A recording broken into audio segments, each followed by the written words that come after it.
আল্লাহ পাক রব্বুল আলামিন ওই আসমান জমিন সৃষ্টি করার, দুনিয়া সৃষ্টি করার 50,000 বছর আগে রব্বুল আলামিন একটা কলম সৃষ্টি করলেন।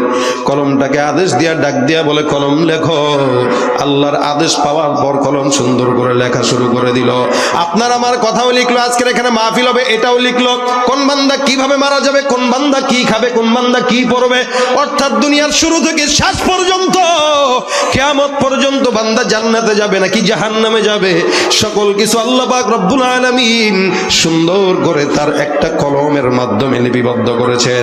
আল্লাহ পাক কলম দিয়ে লেখানোর পর এই কলমের সিল মোহর রব্বুল আলামিন লাগায় দিয়েছেন, অর্থাৎ কিয়ামত পর্যন্ত বান্দার তাকদীর কেউ খণ্ডাইতে পারবে না।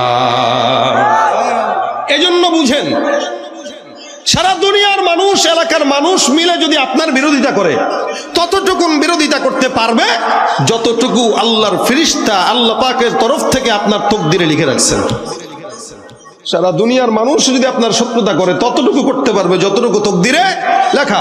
আবার সারা দুনিয়ার মানুষ মিলে ততটুকু উপকার করতে পারবে যতটুকু আপনার তাকদীরে লেখা। এর চেয়ে বেশিও পারবে না, কমও। এটা তাকদীরে লেখা হয়ে গেছে। আল্লাহ পাক রব্বুল আলামিন তাকদীরে লিখে দিলেন। এখন বান্দা তাকদীর মোতাবেক চলে। মাহফিলের ভিতরে পোস্টার করলেন, নাম দিলেন, সভাপতি সবকিছু দিয়া দিলেন। এটা এখন সুন্দর করে মাহফিলের নিজাম অনুযায়ী চলে। যে কোনো জিনিসের নিজাম যখন থাকে তখন সৌন্দর্য থাকে, নিজাম নাই সৌন্দর্য নাই। যার কারণে আল্লাহ পাক দুনিয়া সৃষ্টি করার আগেই সুন্দর করে নিজাম দ্বারা করাইলেন যে আমি সৃষ্টি করব কিছুদিন পর, এই দুনিয়া কেমনে চলবে, কিভাবে হবে, কিভাবে মানুষগুলো খাওয়া দাওয়া করবে, সব কিছু রব্বুল আলামিন দুনিয়া সৃষ্টি করার 50,000 বছর আগে লিখে দিয়েছেন। সুবহানাল্লাহ। কতটুকু মহব্বত আমাদেরকে করে। আপনি আসবেন দুনিয়ায়, আপনারা এখনো বানাই নাই, 50,000 বছর আগের থেকেই রব্বুল আলামিনের প্রস্তুতি শুরু হয়ে গেছে। সুবহানাল্লাহ। আমি আজকে এই জায়গায় আসব, এই জায়গায় আসার জন্য আপনারা 3-4 মাস আগের থেকেই প্রস্তুতি নেওয়া শুরু করছেন। কেন? যেন ওনার কোনো অসম্মানী না হয়। যেমন নাকি আমাকে এখানে আনার পরে আমার সবকিছুর হেফাজতের দায়িত্ব আপনাদের, ঠিক তেমনই ভাবে একটা বান্দা দুনিয়াতে আসবে, ওই বান্দা কি খাবে, কোথায় যাবে, কি পড়বে, সব কিছুর হেফাজতের দায়িত্ব কার? আল্লাহ পাক রব্বুল আলামিন কত দয়ালু দেখেন, যেন বান্দার কোনো কষ্ট না হয়। এই জন্য আল্লাহ আগে থেকে সব ক্লিয়ার মতো সুন্দর করে সাজায় গুছায় রাখছেন, কেউ জানি বলতে না পারে যে আমি কি খাবো ভাই। আল্লাহ কয় তোর খাওয়ার টেনশন নাই, তুই কি খাবি না খাবি, কি পড়বি না পড়বি, ওটা তুই দুনিয়াতে আসার আগেই লিখছি, আবার তুই পেটে থাকতেও লিখছি। সুতরাং পেরেশানির কোনো কারণ। আল্লাহ পাক রব্বুল আলামিন বান্দার রিজিকের দায়িত্ব নিলেন। এই জন্য দেখবেন দুনিয়ার জমিনে কোনো মানুষ না খেয়ে মরে না। যত মানুষ ঝামেলায় পড়ে, বেশি খাওয়ার কারণে ঝামেলায় পড়ে, দেখবেন খাওয়ার ভিতরে তাল বেতাল নাই, যেটা পায় এটাই খায়, যেটা দেখে এটাই খায়, যেগুলা যা পায় তাই খায়, ওগুলার পেটের ভিতরে ঝামেলা হয়। যেমন নাকি এদেশের সুদখোর ঘুষখোর, এরা রিজিকের কারণে দেখবেন হারাম হোক হালাল হোক পায় তো খায়, যা পায় তাই খায়, নাম পাল্টায় পাল্টায় খায়। সুদটাকে খাচ্ছে ইন্টারেস্ট বলে, সুদটাকে খাচ্ছে মুনাফা বলে, ঘুষকে খাচ্ছে হাদিয়া বলে, ওই যৌতুককে খাচ্ছে গিফট বলে। ঠিক কিনা জানে কোন?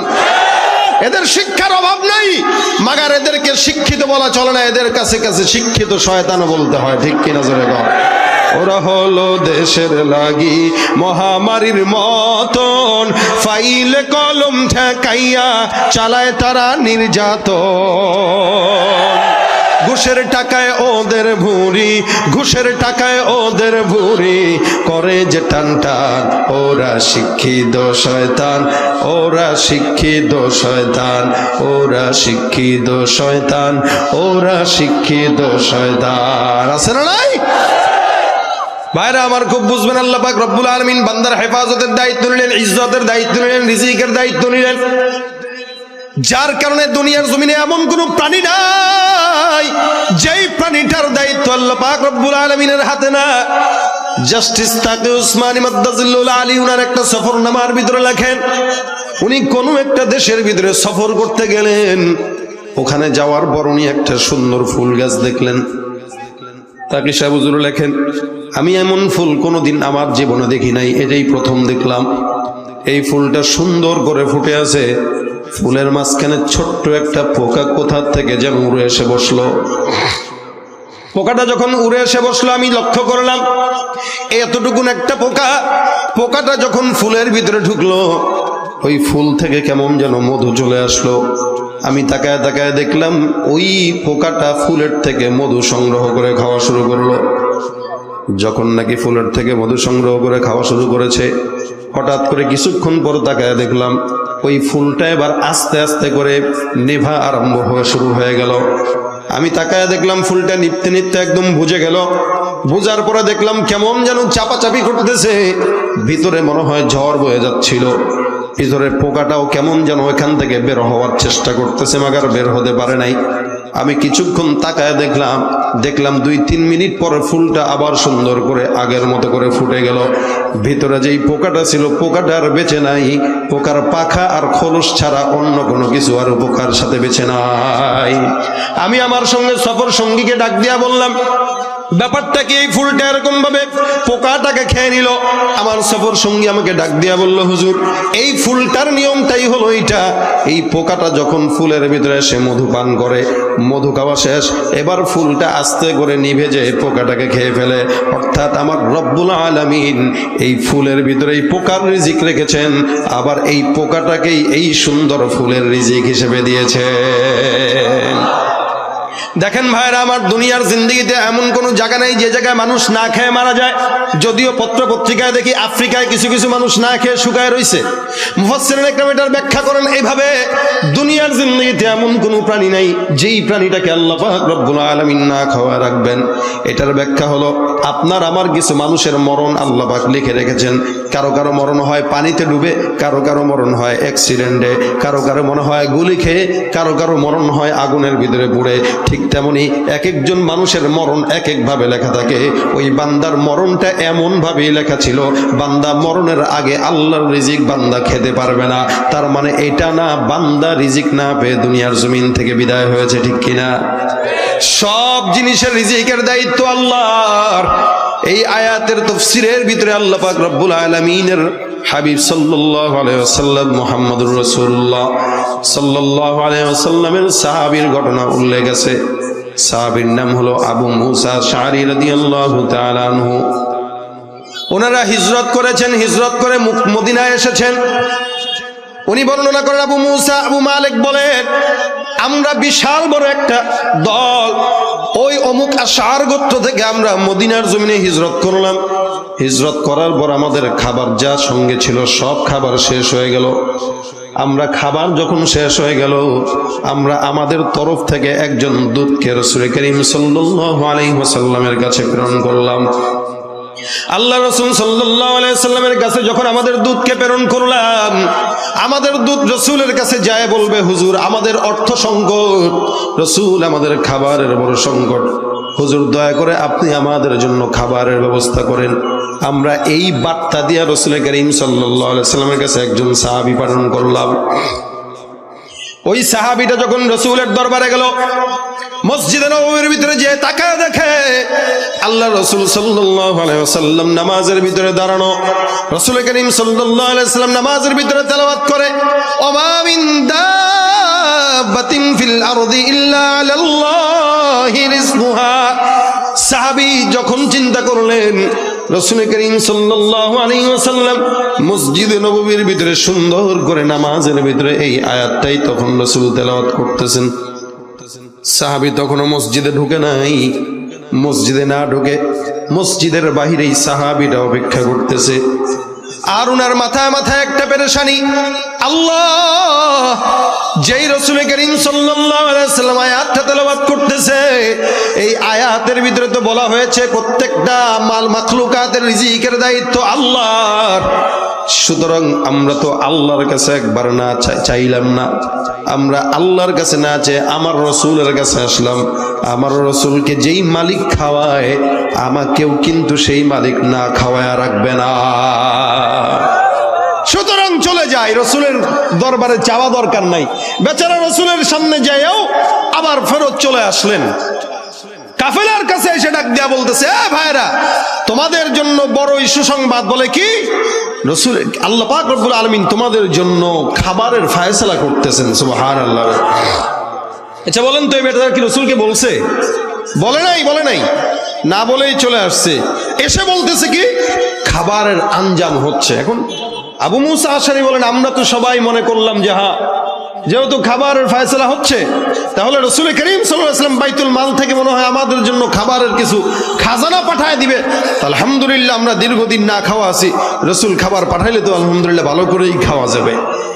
তা আমরা অপেক্ষা করতে লাগলাম, কিন্তু খাবার আসে না।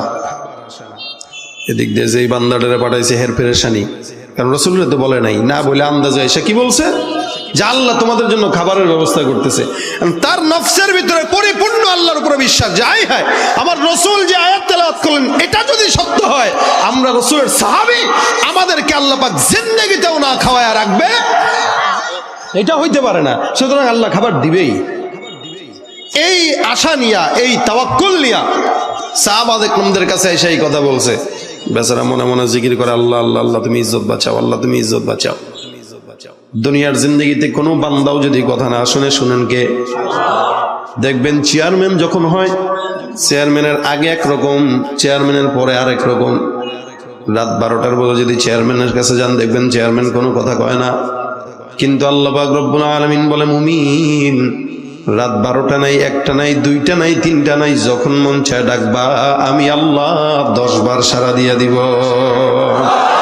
বান্দা তুমি আমি আল্লাহকে গোপনে ডাকবা, আমি আল্লাহ প্রকাশ্যে ডাকবো। বান্দা তুমি আমার দিকে হেঁটে আগাবা, আমি আল্লাহ তোমার দিকে দৌড়ায় আগাবো। এ মুসলমান, দুনিয়ার জমিনের ভিতরে সবচেয়ে বড় বন্ধু একমাত্র কে? বান্দার মনের গোপন চাহিদা শুনে একমাত্র আল্লাহ। আল্লাহ ছাড়া বান্দার গোপন কথা আর কেউ শুনে না। রব্বুল আলামিন বান্দার গোপন কথা শুনেন, জাহিরি কথা শুনেন, বাতিনি কথা শুনেন। এই ফেরেশতা আল্লাহ রাসূল সাল্লাল্লাহু আলাইহি ওয়াসাল্লামের কাছে যায় নাই, ফেরত এসে সাহাবা আজমাইনদেরকে বললেন, তোমাদের জন্য খাবারের ফয়সালা আমার আল্লাহ করতেছেন। সাহাবা একরাম অপেক্ষা করতেছেন।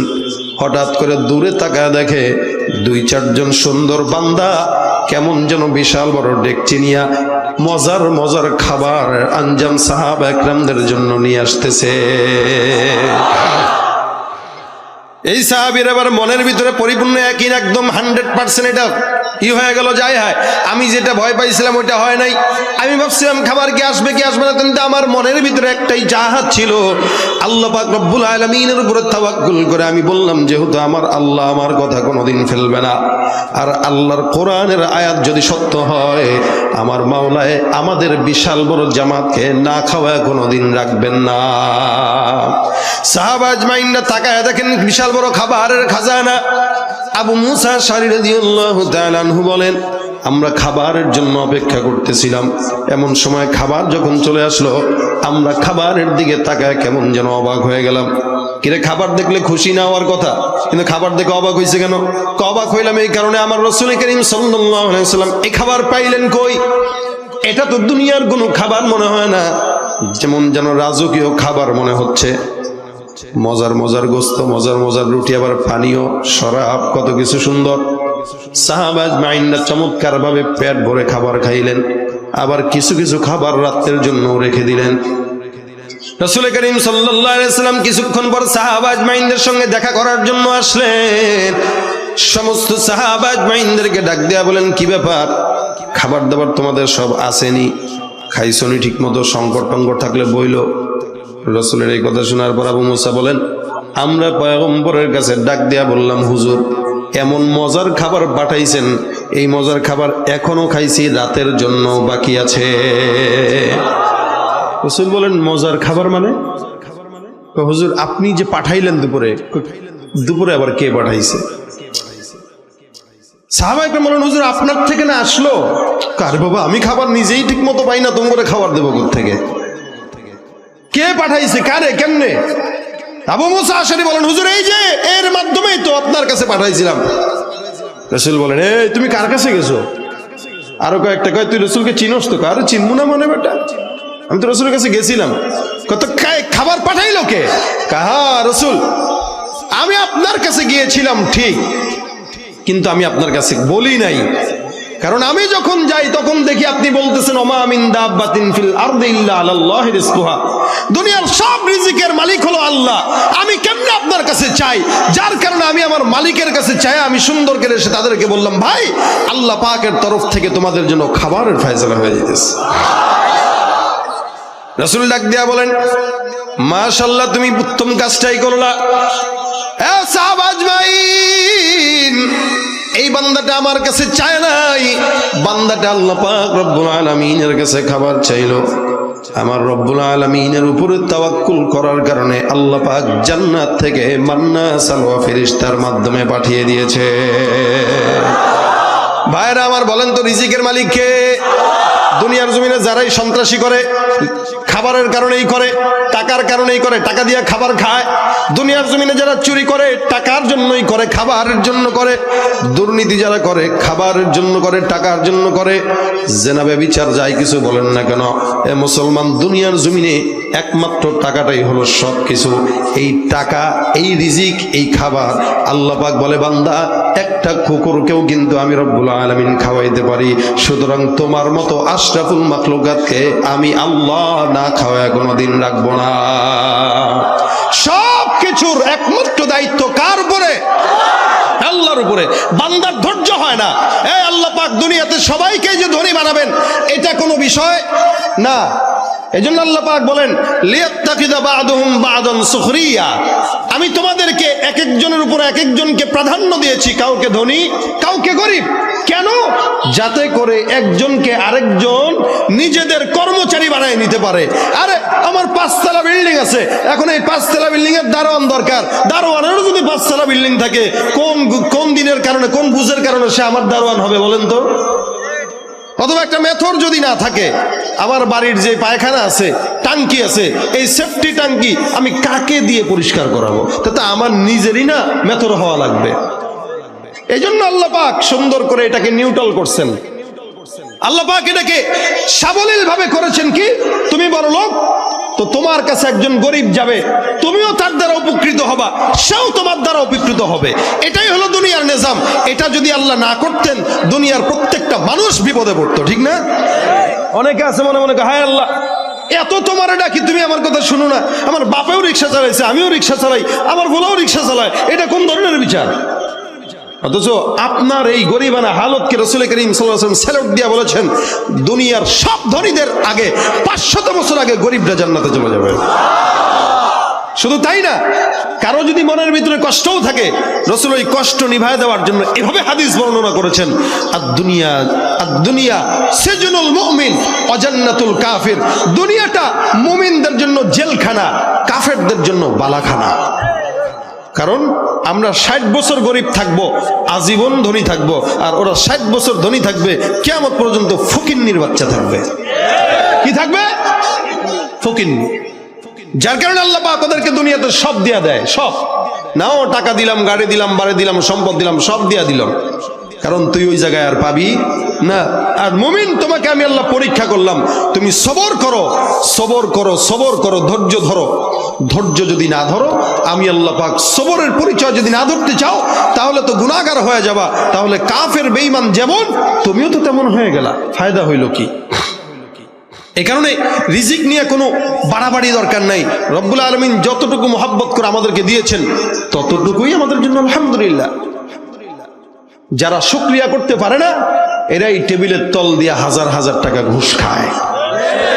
এক সিগনেচার 2 লক্ষ টাকা, 5 লক্ষ টাকা, অথবা নির্বাচনে দাঁড়িয়েছে, নমিনেশন কিনছে 50 লাখ টাকা দিয়ে। ধান্দাই হইল 50 লাখ টাকা ইনভেস্ট করছি, 1 কোটি টাকা এখান থেকে উঠাবো। না, কাদের টাকা চুরি করে? আমাদের টাকাই। কেন করে? তার বড় লোক হওয়া লাগবে, তার গাড়ি থাকা লাগবে, তার বাড়ি থাকা লাগবে। এই কারণে হারামও বুঝে না, হালালও বুঝে না, যেমনে মন চায় এমনি মনে হয় সে সমস্ত টাকা পয়সাগুলা পকেটে করে আস্তে করে কবরে নিয়ে ফেরেশতাদেরকে দিয়ে বলবে, এ ভাই, দুনিয়াতে যা কাম করছি না করছি দে, কোটি টাকা দিলাম, 1 কোটি টাকা ঘুষ দিলাম, কোনো মতে সিগনেচার দিয়ে জান্নাতে পাঠায় দেয়। সম্ভব নেই ঘুষ দেওয়া? জোরে কোন সম্ভব?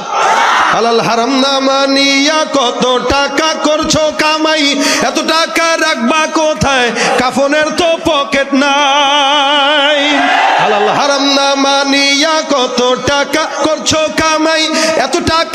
রাখবা কোথায়, কাফনের তো পকেট নাই, টাকা পয়সা লইয়া কি কেউ কবরে গেছে, কি জবাব দিবি রে তুই আল্লাহরই কাছে, ওরে মানুষ হইছ বেহুশ দুনিয়ার পিছে, কি জবাব দিবি রে তুই আল্লাহরই কাছে। ঠিক কিনা? সবর দরকার আছে না নাই? এই কারণে ভাই আমি আমার চেষ্টা করব, আল্লাহ পাক যখন আমাকে সম্পদ দেয় আলহামদুলিল্লাহ, আল্লাহ দিলেও আলহামদুলিল্লাহ, না দিলেও আরে না পেয়ে আলহামদুলিল্লাহ বলা মুমিন দুনিয়াতে খুব কম। এবং এটা যে বলতে পারে আল্লাহ পাকের সবচেয়ে প্রিয় বান্দা একমাত্র সে। পাওয়ার পরে তো সবাই কয় আলহামদুলিল্লাহ আল্লাহ দিছে, না পাওয়ার পরে কজন বলতে পারে যে ভাই আলহামদুলিল্লাহ আল্লাহ দেয় নাই, তারপরেও আমি খুশি। যেমন নাকি ইমাম আহমদ ইবনে হাম্বল রহমতুল্লাহ আলাইহি ওনার কিতাবের ভিতরে হাওলা দিয়া ঘটনা উল্লেখ করেন।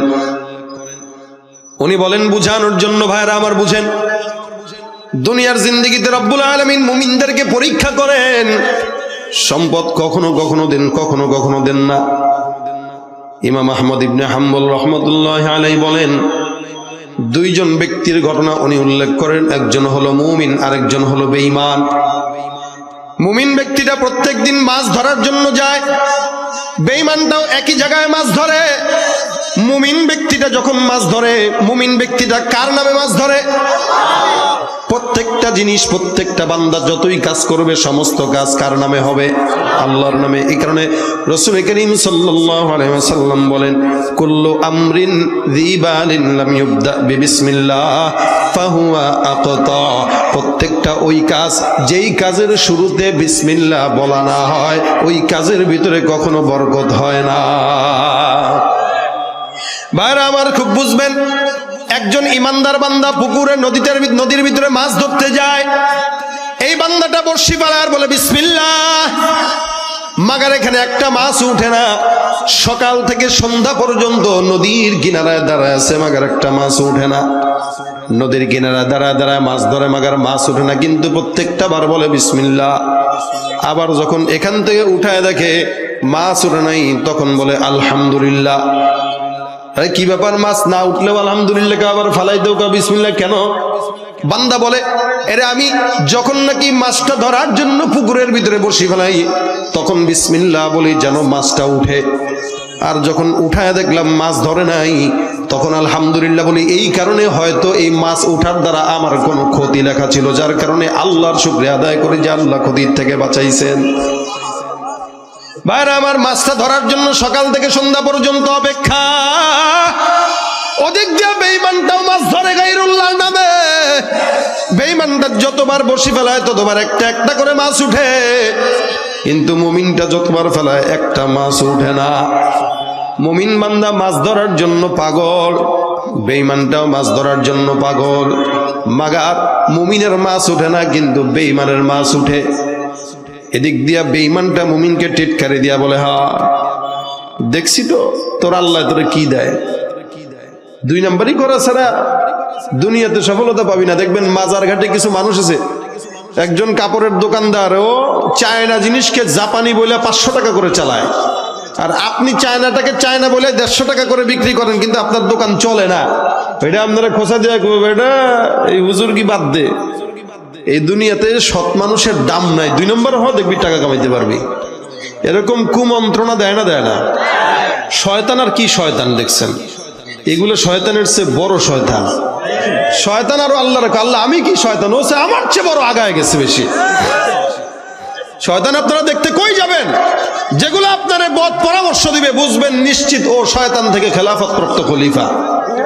কি ঠিক না? নামাজ পড়তে যাবেন, দেখবেন হাসি মুখে দেখতে, রে মোল্লা হইছিস কবে কিরে, হ্যাঁ নামাজ পড়ছে, নামাজ না, হ্যাঁ ভালো হয়ে গেছে তো, দুই বেটা ভালো হয়েছে, চিনি না এটাতে কত আকাম করছে, আমার চোখের সামনে বেটা এই করছে, কয় না? আচ্ছা, একটা মানুষ কি আজীবনই খারাপ থাকবে? মানুষ আজীবন যে খারাপ থাকে তো মানুষ না, তো শয়তান। মানুষ ভুল করবে, আবার তার নফসের ভিতরে তার ভুল প্রমাণ হবে, সে তখন ভালো হয়ে যাবে। তখন উচিত কি, ভাই আল্লাহ তোর কাজ ভালো কাজে বরকত দান করো। এখন হে তো ভালো হয় না, আরেকজন ভালো হইলে চিনি না, চুরি করছে, আজীবন ছোট্ট মেয়ে নামাজ ধরছে, ভণ্ড। তুই পারলে ভালো হওয়ার চেষ্টা কর। ওইটা হবে না। যে নিজে নামাজ পড়ে না, নামাজের কথা বললে সুন্দর করে হাসি মুখে কয় ভাই প্যান্টে তো একটু সমস্যা আছে, কালকে যেমন আজকে প্যান্টে একটু প্রবলেম। প্যান্টে প্রবলেম, লুঙ্গিতে প্রবলেম, তার মানে প্যান্টে প্রস্রাব করে, সারা বছর প্যান্টে মুতে, সারা বছর প্যান্টে মুতে মিয়াই গাধায়। কত বড় ব্যাকল, বয়স 30, 35, 40 হয়ে যায়, এখনো কয় প্যান্টের সমস্যা। ওরে প্যাম্পাস কিনে দেন, প্যাম্পাস পুরো, ঠিক না? তুমি রমজান এলে রাখো না রোজা, দিনকে করো আঘাত, পয়সা করির নেই তো অভাব, দাও না তো যাকাত। তুমি ইমানদারির বড়াই করো, নেই তোমার ইমান, ইমানদারির বড়াই করো, নেই তোমার ইমান। তুমি কেমন মুসলমান, তুমি কেমন মুসলমান, নামাজের সাথে নাই পরিচয়, মানো না কোরআন, তুমি কেমন মুসলমান, ঠিক কিনা? তুমি সুদের টাকায় প্রাসাদ গড়ো, ঘুষ ছাড়ো না, দিন দুঃখী না খেয়ে মরে খবর রাখো না। তুমি ঘুষ খেয়ে অবিচার করো, সাজিয়া প্রধান, ঘুষ খেয়ে অবিচার করো, সাজিয়া প্রধান। তুমি কেমন মুসলমান, তুমি কেমন মুসলমান, নামাজের সাথে নাই পরিচয়, মানো না কোরআন, তুমি কেমন মুসলমান। আছে না? ভাইরা আমার, বেঈমানটা যখন মুমিনটারে খোঁচা দেয়, মুমিন কাজ আস্তাগফিরুল্লাহ, আল্লাহ তুমি ওই শয়তানের ওয়াসওয়াসা থেকে আমাকে বাঁচাও। এবার দুইজন, একজন ইমানদার আরেকজন হলো বেঈমান, রিজিক নিয়ে মারামারি, এটা বেশি পায় ওইটা কম পায়, যেটা বেশি পায় ওইটারে খোঁচায়। এটা বলে আল্লাহ তুমি আমারে সবর দাও, আমি আমার মালিক সন্তুষ্ট যেটাতে, আমিও সন্তুষ্ট সেটাতে। সুবহানাল্লাহ। এখন দেখেন প্রত্যেকটা মানুষের কাঁধে ফেরেশতা আছে না নাই? বেঈমানদের কাছেও আছে। আমরা প্রতিনিয়ত বিপদে পড়ি, বিপদ থেকে হেফাজত আমাদেরকে করাই হলো ফেরেশতারা। আল্লাহ পাকের তরফ থেকে নিযুক্তই আছে এরা, যত বিপদ আসবে বাস আমরা আছি তো। বেঈমানের ফেরেশতা ডাক দিয়ে আল্লাহরে বলতেছে, আল্লাহ এই বান্দাটা এত বারবার গায়রুল্লাহর নামে মাছ ধরতে যায়, যতবার বর্ষি ফেলায় ততবারই তুমি মাছ দাও, অথচ ওই বান্দাটা রব্বুল আলামিন তোমার নামে বারবার বর্ষি ফেলায়, কিন্তু তুমি মাছ দাও না। আল্লাহ এটা আবার কেমন বিচার রব্বুল আলামিন? ওদিক দিয়ে মুমিন বান্দার ফেরেশতারাও আল্লাহকে ডাক দিয়া বলে, আল্লাহ আমার এই বান্দাটা, আমার এই লোকটা, আমার এই সাপটা বারবার আপনার কাছে বিসমিল্লাহ বলে নদীতে বর্ষি ফেলায়, আপনি মাছ দিলেন না, কিন্তু ওই শয়তানের বাচ্চাটা গায়রুল্লাহর নামে মাছ দেয়, বর্ষি ফেলায় আপনি যতবার ফেলাই যে ততবারই মাছ দিলেন। এ রব্বুল আলামিন, এটা কেমন একটা বিচার? দুনিয়ার জমিনে একমাত্র ইনসাফ ওয়ালা মালিককে। দেখেন মালিকের ইনসাফটা কত বড়। রব্বে কারীম ফেরেশতা, মুমিনের ফেরেশতাকে ডাক দেয়া বলে, হে ফেরেশতা একটা কাজ করবা। বলে কি কাজ? এখান থেকে মুমিনের জন্য আমি আমার জান্নাতে যেই জায়গাটা বরাদ্দ রাখলাম এটা একটু দেখে আসবা।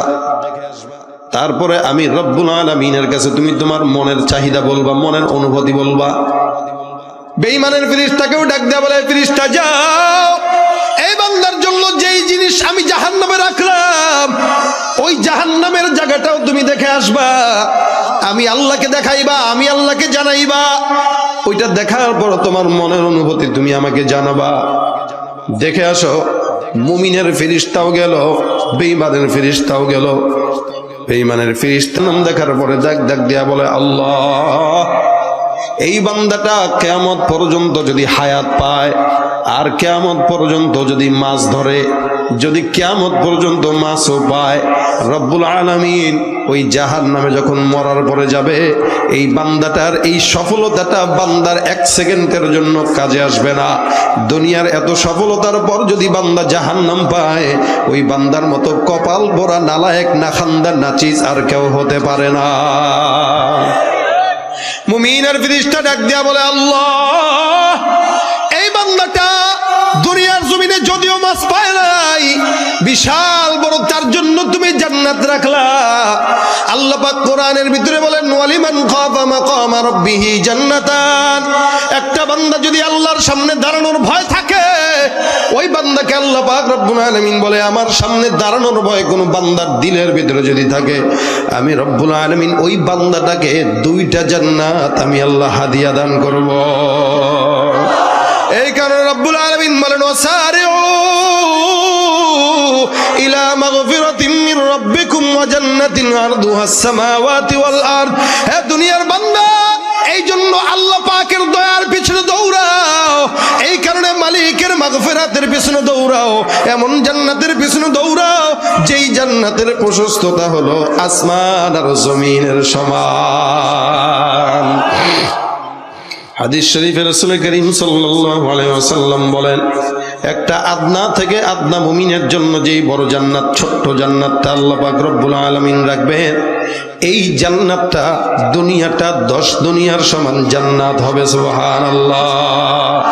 মালিকের মুমিনের উপরে দয়া বেশি না কম?